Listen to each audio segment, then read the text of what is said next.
gotta live till the mic turns off.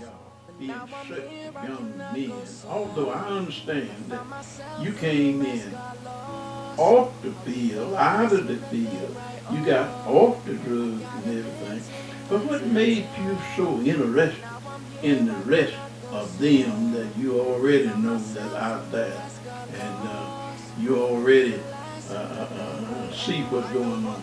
My question is, what makes y'all young men be so interested in some of the rest of them that we trying to get the message over to? Well, the thing with me is like, I know from my experience, you know, that if I was once out there in the world doing all these crazy things, but at the time I thought that was life. I thought that life could get no better than chasing women and doing those types of things.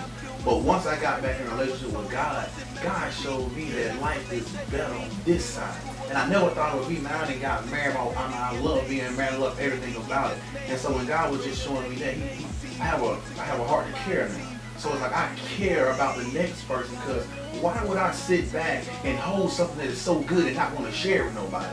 That would make me a selfish person. And so by me, it's like, man, I know we got what these people need that's out there starving. So why would I be the one to sit there and sit back and have the food that they need and not letting them eat, not even offer them a meal? Now if they eat now, it's up to them. But see, we offer them hope.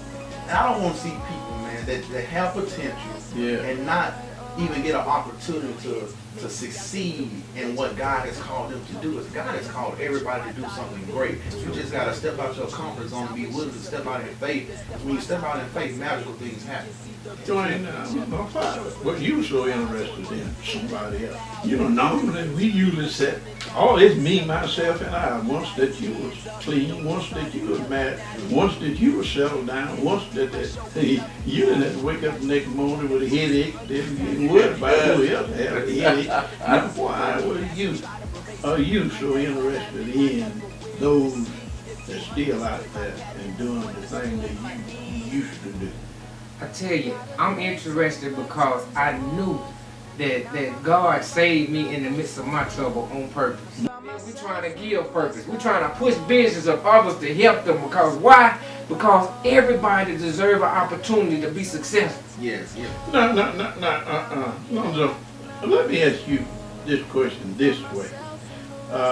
Can you share with the community and the radio listener and these children that the parent isn't interested in? See, we got some children that 14, 15, older and younger stay out 2, 3, or 4, 5 o'clock in the morning, and one that's in school got to go to school the next morning and whatnot. Can you share to the parent what they can do in order to help their children come in at a certain time, stop doing this, stop doing that, before they get in jail, before they go to penitentiary, before they get killed? What can you say to us as parents and as grandparents that can get us to help them? Because we cannot get no message over to the young people. The parents have to realize this. This is what I learned in my life when I was growing up. Great parents. And one thing that my dad really truly separated this. He separated his role as a father from his role as a friend. And see, I think that's one of the biggest issues right now that we have. We have so many parents that want to be the child's friend. You're not here to be the child's friend. When they get older, when they become grown, then you guys can form a friendly relationship. But right now, it's all about setting them up on a path for success. You have to take responsibility for everything that your child does until they get to the age where they're accountable for themselves. Yeah. So as a parent, you have to step into the plate and separate for trying to be their friend. You have to teach discipline. You have to teach them accountability. You have to give them expectation, structure, and then later on down the road they will become productive. But it's not so to say on the community, to raise a child, but yes, they are to help, but it starts at home. Yeah. If the parents don't step up to the plate and really lay down the law for what it is and stop trying to be your friend.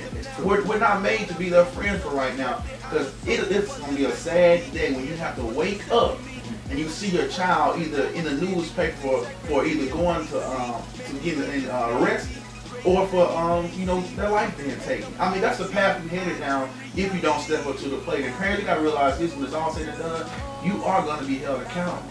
That's true. No. Now, what age that you think that the mother and the father, I'm going to say the mother, and you can't say father because, see, these young men at this age and time got 2 here, 2 yonder, and 2 over yonder, all 6 of them by 3 different women. Now, my question is, what can the mother, the granddad and the grandmother, and the parent, the children daddy that interested in it? Now, some young men get them babies and they have to take care of them sometimes when they have a job, and they be made to take care of them, and they don't want to take care of them. They rather go to jail rather than the work to take care of them. Then my question is, what age do you think that we ought to start with the children to keep them from going down the wrong road or the road that y'all have been down and trying to? Well, I can go to the Bible from a spiritual point. In Proverbs 22:6, it said, train up a child while they are young. Going to that on the physical part, is that every day we push our kids to go to school, to get an education, to be the next lawyer, to be the next judge, to be the next doctor. You can be the next president. But there comes a question. Here comes a question from your child. Bring it up. What if I want to be like you, Mama? What if I want to be like you, Daddy? So in order to set a standard, you got to become the standard. You got to become. Boy, y'all.